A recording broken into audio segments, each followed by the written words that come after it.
నీతో కూడా అదే అంటున్నాడేమో, నువ్వు ముందుకు వెళ్ళు. పరిచర్య చేసే విషయంలో కానీ, సువార్త చేసే విషయంలో కానీ, యాజకుడు తోడుగా ఉండే విషయంలో కానీ నువ్వు ముందుకు వెళ్ళు.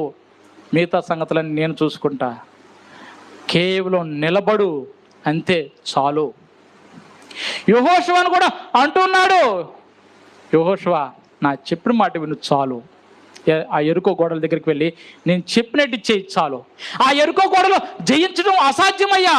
నీ జీవితంలో ఆ సమస్యలు జయించడం కష్టమయ్యా. నేను జయిస్తాను, నువ్వు నా చెప్పిన మాట విను. ఈరోజు ప్రతి ఒక్కరితో అంటున్నాడు, నీ బలం వైపు చూసుకోకుండా నా శక్తి వైపు చూస్తూ నా ఆజ్ఞలు పాటించు చాలు. నువ్వు, నేను చూస్తాను నీ సంగతి. లేకపోతే నీ జీవితంలో ఎలాంటి కార్యాలు జరగాలో నేను చేస్తాను.